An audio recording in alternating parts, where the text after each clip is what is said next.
Hello everyone and welcome back to my channel. Daniel P. Stylist here, back with a new episode of my series, Daniel P. Spills the Tea. In this series, I will be exposing and addressing the issues within the industry from my own personal experience and honest opinion. I am here to share my journey with you as a fashion stylist with over 7 years experience. No fakeness, no bullshit, but with good intention. So if this is something that you might be interested in, subscribe now. On my channel, you will see behind the scenes videos, fashion edits, red carpet roasts and reviews, and the occasional vlog. And don't forget to follow me on Instagram so you can check out my work. Now for today's video, I'll be spilling the tea on things that I need to say out loud. It's hard to specify. They're things that I couldn't really categorize and I wrote them all down. So I'm just gonna share them with you. And make sure you stick around till the very end because you don't wanna miss a drop. And please like this video at any time and leave a comment below as I will be checking and I am happy to discuss anything further. So things I need to say out loud. Firstly, I am human, I am vulnerable. I have my own issues, I have anxiety. It is a very tricky industry to work in and I feel like a lot of people may be able to relate to these things. If you're intending to move into this industry, then these are things that you may or may not encounter, but I have. I do identify as a man. Being a man in what really is a female-driven industry has its obstacles. I often find myself thinking, why all the intention on female-driven events, products? There are a lot of things in this industry that are driven towards a female audience. Not to say I don't relate, because I do love all things makeup and fashion, obviously, but it really is focused on women. I mean, for example, there are so many social events that are held by brands, PR agencies, and they'll have a ladies' day. And I'm not saying once in a blue moon, I'm talking several times a season. I don't necessarily feel like I should be getting invited, and I also don't really see the point in having a men's only day. I just feel like it should all be inclusive. Albeit the topic still be relative to female life, female culture. I guess I'll speak for other guys in this industry. Why shouldn't we be included to celebrate them?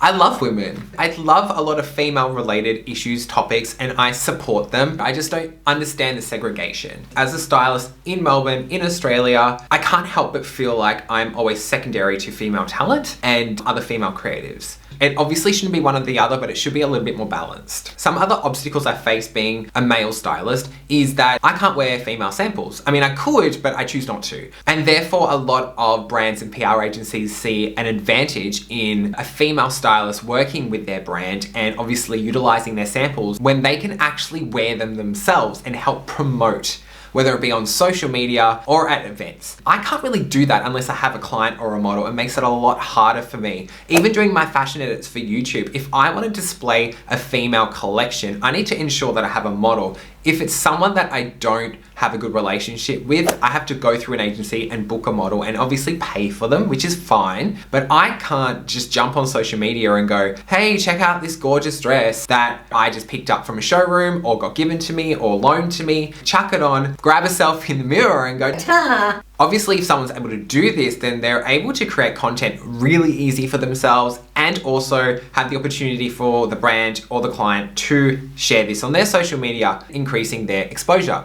I do reach out to men's brands, but they're really not interested. There's not much energy focused on selling menswear. There really isn't, nor is it that competitive. So they don't really feel the need to be gifting or to be loaning product just for content. But at the end of the day, and I've said this before, my focus is being authentic and genuine, really succeeding through being myself and applying myself, working hard. I really try to uphold those values as a person. And people that know me to be one person only. I don't have different personalities. I don't put on anything, and I don't intend to do so in my work life as well. You're gonna get me 100%.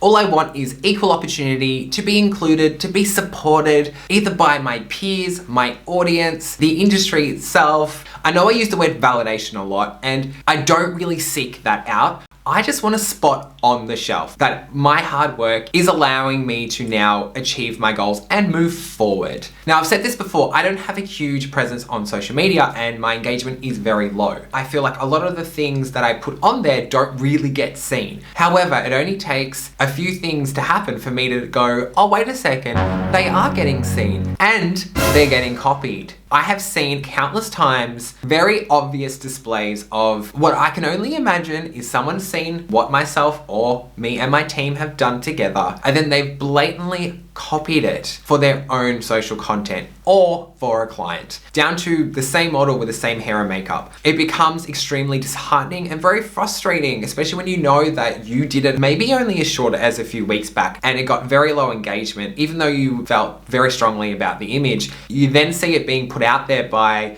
a creative that has a larger audience, and all of a sudden it's getting all the praise. Everyone's liking it, commenting, this is amazing, reposting it, and it's just like, really? My image is still there. You can just go there and you can see it from a month back. The first thing you feel is anger, and then you feel bitterness and sadness, and then you get depressed, and then you get disheartened, you don't want to do it anymore. It's awful. Benefit of the doubt, it was a coincidence. As long as you know what you're doing is to your aesthetic and you are pushing your own boundaries, that's fine. If you happen to inspire anyone else, I guess that's a bonus.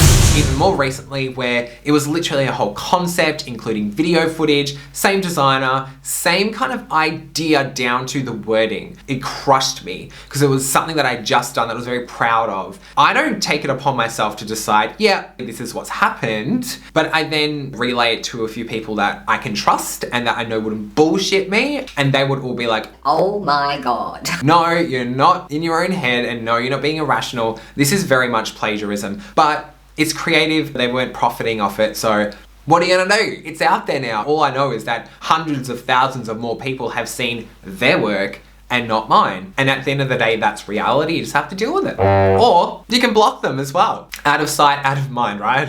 Trust me, it really works. If you haven't done a good cull, you'll find yourself going through and you're like, ugh, like, you're like, why is my feed making me feel like shit? Do you know what makes you feel better? Blocking them or unfollowing them. It's up to you. Curate your own feed. I tell everyone that. It makes it so much easier to get up and look at your Instagram in the morning and start your day on a more positive note. But also, you forget that these people kind of exist. I know it's weird, right? But it's true. I'll go months and then I'll see someone in someone else's feed and I'm like, oh, I forgot about that person. But as much as I can tell myself, whatever, get over it, doesn't matter, blah, blah, blah, I just sit there sometimes and I just go, is there any real support? As a stylist specifically, is there any support for the fashion industry? I don't know. I personally feel like I have very little to no support. Even from friends or people that are very close to me within the industry, I don't really care, to be honest. If you don't like something I do, that's totally fine. Art is subjective, whatever. If I'm encouraging someone to communicate with me through social media or share something that I'm trying to get a bigger audience to, if I put something up there that could be interactive.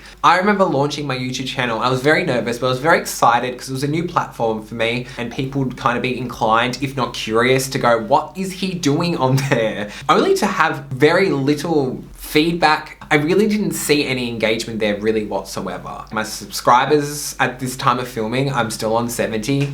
So hi 70 people, which is great, whatever. But when I know that there's people out there who could easily subscribe and who I know would be interested, even people that I've had in my videos, like behind the scenes on shoots, and I'm like, guys, I've put the behind the scenes video up, share it on your socials. Let's share this with people. Let's give them insight into what we do. People watch anything really on YouTube and social media these days, so why not give them something with a bit of value and a bit of substance? And then crickets. I'm like, why haven't you vlogged this? Like, we all spend so much time doing this on the day, and then it's just like, but nah, next. I'm blessed to have people around me that keep me supported and feeling uplifted so I don't slump back and fall into a depression and just really give up. But I do sit there and kind of go, do people just not take me seriously or what I do seriously? I understand it's a superficial industry and the topic of what I do isn't for everyone, but there's heaps of people that are. You can see other people getting an audience and engaging them, and I'm literally sitting here on my own talking to a camera, trying to engage and connect. At the very least, I just ask people to watch it, and if you can, give it a like, subscribe, comment, share, blah, blah, blah, blah. But listen, I know the first one to like and share is my mum, so love you, mum, thanks. Whenever I feel a little bit down and lackluster,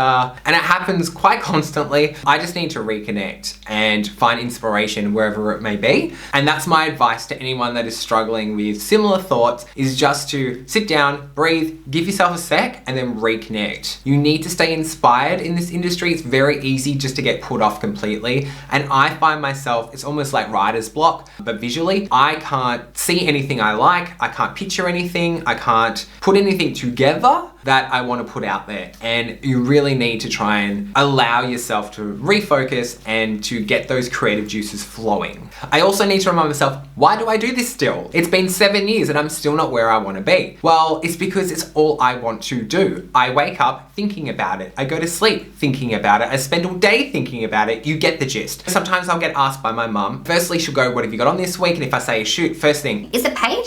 and I know she doesn't mean anything by it. Generally I say no, obviously, because it's not. Then it makes me feel like I'm not making her proud. And again, I know that's not her intention. I feel like, I guess, I'm just letting myself down. And it's very easy to be put off completely. So if you're looking at getting into this industry, make sure this is what you want to do 100%. Really tell yourself why you want to do it, because you're going to have a lot of times where you question that, and when people even ask you that, and you need to be able to just say something as simple as, because I don't want to do anything else. And for me, the reason I want to continue is because I can see myself being successful at this, being recognized for my work, and having amazing opportunities come out of it, ones that would completely fulfill me. And I am a believer in the power of manifestation. I've been told, apparently, that I have the ability to do so. If my intuition said, listen, you're flogging a dead horse, just stop, you're torturing yourself, I would. I don't hear that voice. I hear one that says, just keep going. So I'm going to. But it does suck, like, you know, what does my family think? What do my friends think? They look at me and they can only judge my work because they don't understand really the effects of what I do. They will only see my success in a black and white state. Unless I'm getting paid lots of money, or I'm on TV, or I have lots of social media followers, basically I look unsuccessful. That's really hard to deal with on a daily basis. When they ask, oh, what have you got coming up? And I'm like, nothing. They're like, oh, what'd you do this week? I'm like, oh, I did a shoot, but it wasn't paid, and I filmed some YouTube. And they're like, oh cool, how are the views going? I'm like, shit.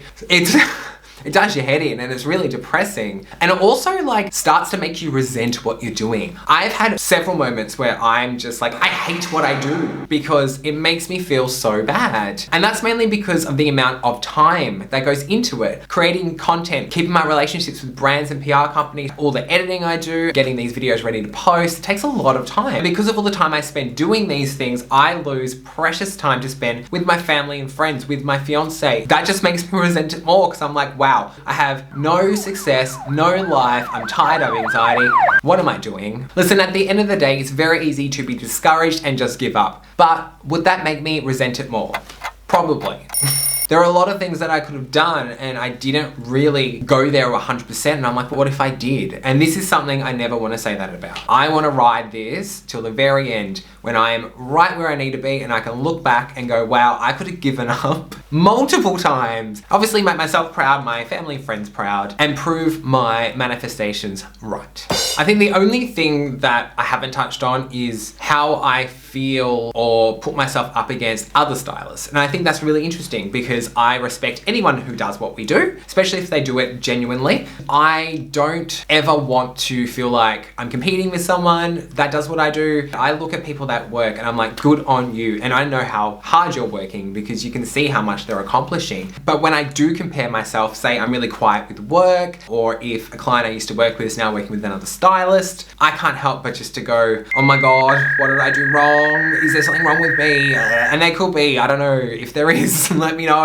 I do sometimes sit there and I get paranoid, and I'm like, is there some group chat that exists that just dogs me? And they're like, look at this guy thinking he knows what he's doing, that he's gonna get somewhere. I really do sometimes. It's really off-putting. It's not good for mental health at all. This is something I feel like a lot of people can relate to in this industry, is mental health. And that is something that I really want to respect by going into on its own personal video. I've said many times, I have anxiety. It's not something that I knew I had until someone with it told me, or at least was like, I think you may. I was waking up, literally just, I'd start emailing and I'd just be sweating. I'm constantly shaky, a heavy chest sometimes. If I know I have so much I should be doing or want to be doing and nothing's happening, I guess it's like restless energy as well. But that's then fueled further when I see other stylists being really busy and doing things that I wish I was doing and I don't have the opportunity to. Social media is obviously another hazard for mental health, but this is something that you're most likely going to battle with if you come into this industry. Not to say if you suffer from it, you won't be any good or you won't be able to handle it, of course. And I'm still able to do what I do, and anything to camera isn't easy, but it's just something that I just wanted to talk about. So not only do I try not to compare myself to other stylists and creatives, I also have to try not get threatened by them. I know that sounds similar, but it's almost like I go, I can't do what they do, they're better than me, so I'm not gonna try, or I'm gonna lower my expectations of myself or even my goals because I don't think that I'm ever capable of doing, say, what a more successful stylist is doing or achieving, not knowing the difficulties that they obviously go through and the fact that they may have a team of people working for them and I'm doing it all on my own.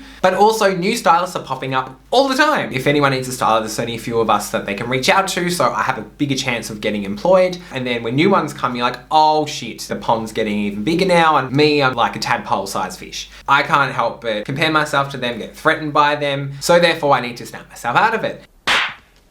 Snap out of it!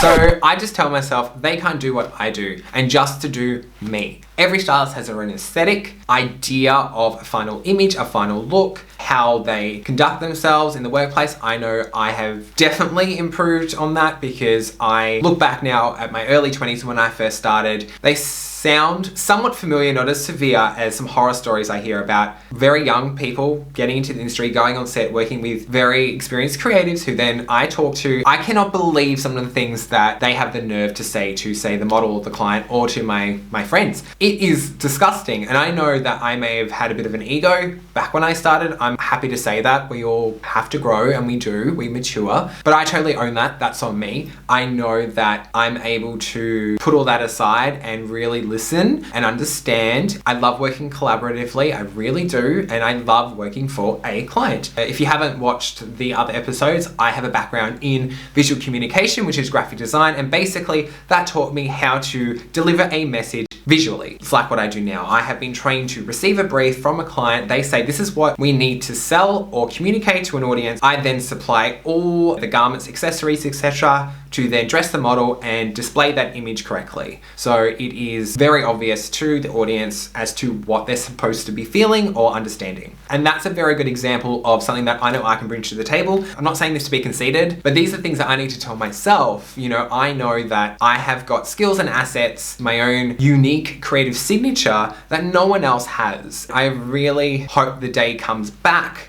where that is valued again, because that is very much lost in our industry. Stylists don't necessarily get employed for their artistic signature, they get employed for other reasons, which I've mentioned in my previous videos, just give them a watch. But I can't help but think about the good old days where I would get told by a client, and they would actually say, you know, we've picked you because of your style. It's very obvious to us. I didn't get that at the time, but looking back now, it's a huge compliment. People would go, oh, I know that's your work. I was just literally having a quick scroll through Instagram and, oh, that's obviously Daniel's work. And it was. And I'm like, but what is it? And they're like, there's just something that is you in there. And I think that's amazing. This is also really evident in the way I dress a person. And you can really see, and I hear this from my friends all the time, every time there's a massive event on or a red carpet and there's only 2 or 3 stylists that have styled everyone, the audience that I know are just so bored because they're like clusters of people all look the same. You can tell they're all being styled by the same person. Why isn't there more variety? Why aren't people's personalities coming through, their individuality? And that's something that I try to bring out of a client personally, but also every stylist has their own signature, like I said,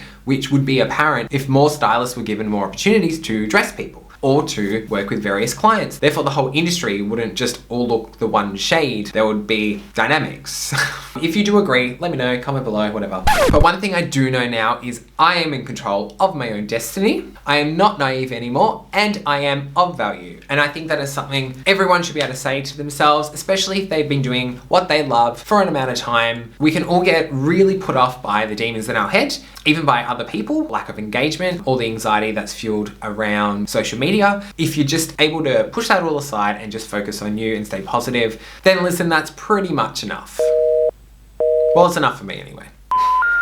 And that's about it for today. Thank you so much for tuning in and for watching to the very end if you did. It was a bit vague, I know that, but like I said, these are thoughts that I just couldn't categorize. I just want to put out there in case anyone related or someone could one day find them of value. If you did, please like the video and let me know below in the comments section. Anything you want me to elaborate on, you can leave it down there as well. Share this video with anyone that might find it interesting. But thank you once again. I will see you very soon. Bye. Snap out of it!